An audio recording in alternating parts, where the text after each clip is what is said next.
Hi guys and welcome back. So today I'm going to be showing you how to make the best ever raspberry brownies. Let's begin.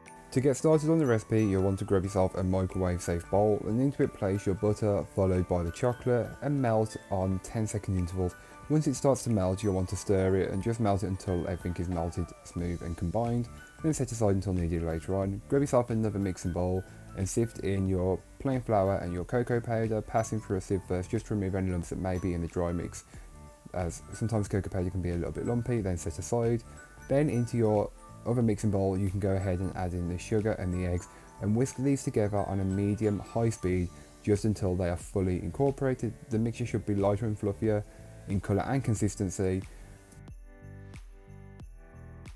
Once your chocolate mixture has had a little while to cool, it should be smooth and glossy still. Then you can go ahead and add it into your egg mixture, mixing on a low to medium speed, being careful not to add too much. Just add the chocolate mixture gradually, bit by bit, in a steady flow until it's all fully incorporated.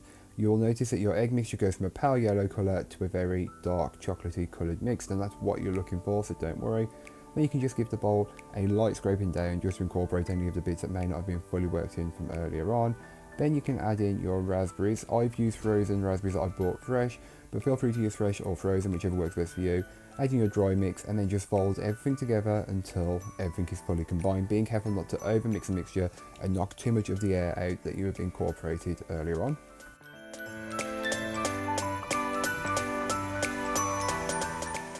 You can then go ahead and grab your baking tin that you've lined with parchment paper earlier on and just pour all of that brownie mixture into the lined tin and just spread it out just until it's level and consistent. You don't really need to be too fancy with it, but I'm using a small offset or cranked palette knife, but feel free to use whatever you have to hand. You can then go ahead and place this into your preheated oven and bake, then allow it to cool before placing in the fridge overnight. And here are what my brownies look like the following morning. So I made these on the night before, left them to cool, then placed them into the fridge. This makes the brownies even denser and fudgier and makes them much easier to cut up, so don't worry, it doesn't ruin the recipe, it actually enhances the flavour and makes it a lot easier to cut up. So if you want to do that, feel free to. Again, you could add stuff on top, but I wanted to keep it as simple as possible as the flavours really do play the big role here.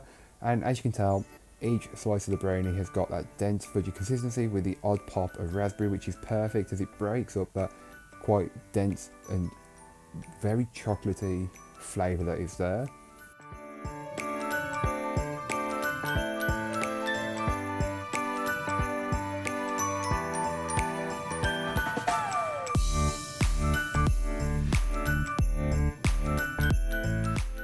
So thank you so much for watching, I hope you enjoyed. If you did, don't forget to like, comment and subscribe for more from me, and I'll be back again soon with another recipe, so join me then.